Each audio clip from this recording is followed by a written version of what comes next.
Okay. Well, my first introduction wasn't a very good. To me, it reads like a textbook case of author obfuscation. But that is not surprising. When it was written, Bachman's alter ego, me in other words, wasn't in what I'd call a contemplative or analytical mood. I was in fact feeling robbed.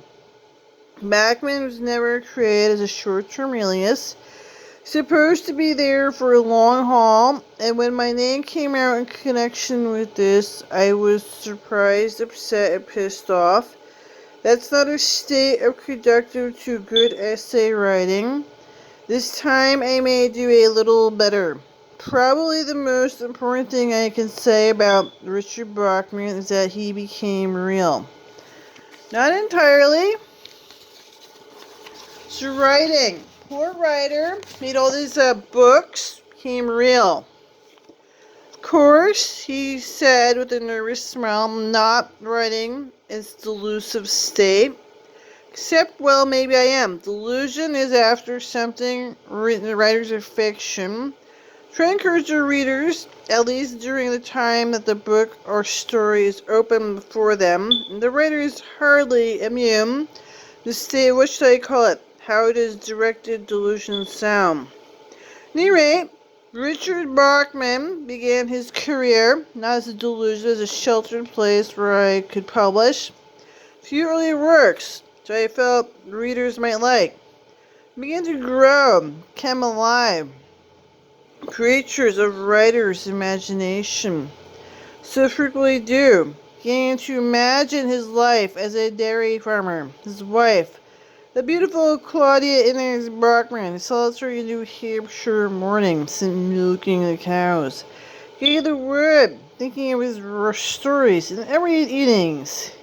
Sent writing. Always a glass of whiskey beside his Olivetti typewriter. I once knew a writer who'd sit there say his current story or novel was putting on weight. It was going well. Much the same, my pen name came to put on weight.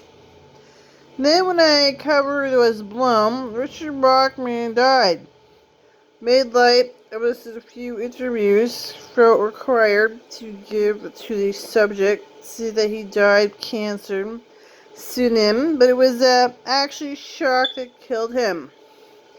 Realization, because sometimes people just won't let you alone. To put it in a more fulsome, not all inaccurate terms, Bachman was the vampire side of my existence, killed by sunlight of disclosure. My feelings about all this were confused enough and fertile enough to bring a book, Stephen King book. There's The Dark Half. It's about a writer whose pseudonym George Stark actually comes to life. It's a novel my wife always detested.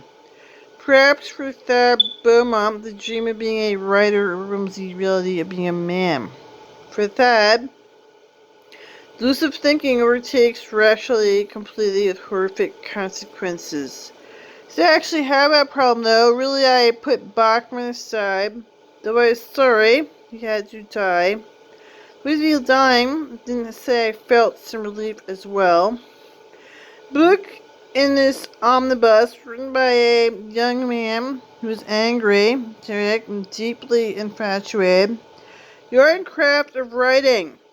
They weren't written as Bachman books per se. Bachman hadn't been invented yet after all. But Bachman state of mind, low rage, sexual frustration, crazy good humor, simmering despair. Ben Richards, the scrawny pre-tubercular protagonist of Running Man, is about as far from Arnold Schwarzenegger character the movies you can get. Crash hijack plane into network game skyscraper killing himself, seeing hundreds of thousands of free the executives with him. Richard Bachman version of a happy ending. Conclusions of other Bachman novels, even more grim. Stephen King has always understood that the good days don't always win.